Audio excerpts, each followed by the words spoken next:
Friends, welcome back to happy moments. അപ്പൊ ഇന്ന് cooking അല്ല കേട്ടോ, ഒരു ചെറിയ 2 ടിപ്പ് പറയാനാ വന്നത്. നമ്മള് കടലക്കറിക്ക് പിന്നെ തീയലിനൊക്കെ തേങ്ങ വറുത്തെടുക്കാൻ കുറച്ച് പാടുപെടാറില്ലേ, അതിനൊരു എളുപ്പ ട്രിക്ക് ഉണ്ട് കേട്ടോ, ഒന്ന് കണ്ടു നോക്കൂ വീഡിയോ.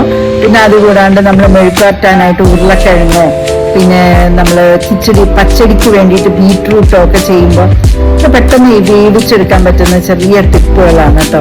അപ്പൊ ഇന്ന് വീഡിയോ ഒന്ന് കണ്ടു നോക്കുക, അടിപൊളി ടിപ്പുകളാണ്. പിന്നെ കണ്ടിട്ട് ഇഷ്ടമായോന്ന് കമന്റ് ബോക്സിൽ ഒന്ന് കമന്റ് ചെയ്യണം. ചാനൽ സബ്സ്ക്രൈബ് ചെയ്യാത്തവര് ഹാപ്പി മൊമെന്റ്സിനെ ഒന്ന് സബ്സ്ക്രൈബ് ചെയ്ത് വിടണം. ഓക്കെ, അപ്പൊ ഒന്ന് വീഡിയോ കണ്ടു നോക്കിക്കേ.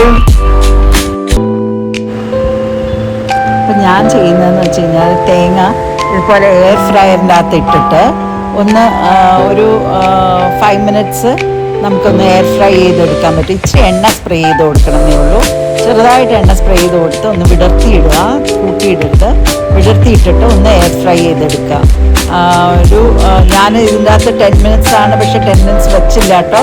ഒരു 5-6 മിനിറ്റ്സ് ആയപ്പോൾ തന്നെ എടുത്ത് നോക്കിയപ്പോൾ ഇത്രേ ആയിട്ടുള്ളൂ. സൈഡ്സൊക്കെ ഒന്ന് പോയിട്ടുണ്ട്. അപ്പം ഞാൻ സൈഡിൽ നിന്നൊക്കെ ഒന്ന് തട്ടിയിട്ടിട്ട് അതൊന്ന് രണ്ടാമത് വെച്ചു. ഒരു അനദർ 5 മിനിറ്റ്സ് 10 മിനിറ്റ്സ് ചെയ്ത് 10 മിനിറ്റ്സ് വേണ്ട കേട്ടോ, കരിഞ്ഞു പോകും.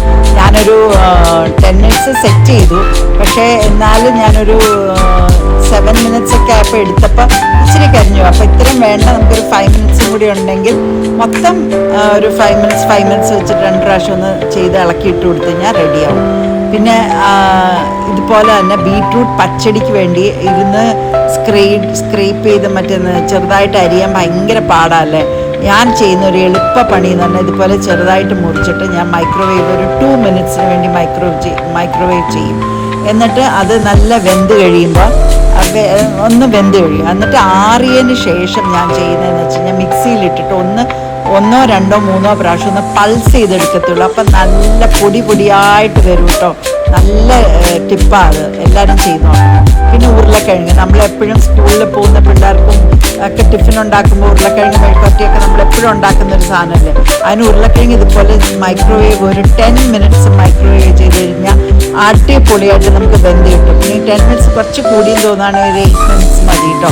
8 മിനിറ്റ്സിൽ നല്ല നമുക്ക് പിന്നെ മെഴുക്കുവരട്ടാനായിട്ട് അങ്ങോട്ട് കടുവറുത്തങ്ങോട്ട് ഇട്ടിട്ട് ചെയ്ത് കഴിഞ്ഞാൽ നല്ല ഫ്രൈ ആയി കിട്ടും. എളുപ്പ പണിയാണ്. അതുപോലെ ഇങ്ങനത്തെ ചെറിയ ടിപ്സ് ഇനിയും വേണമെന്നുണ്ടെങ്കിൽ എൻ്റെ ചാനൽ ഒന്ന് സബ്സ്ക്രൈബ് ചെയ്തേക്കണേ.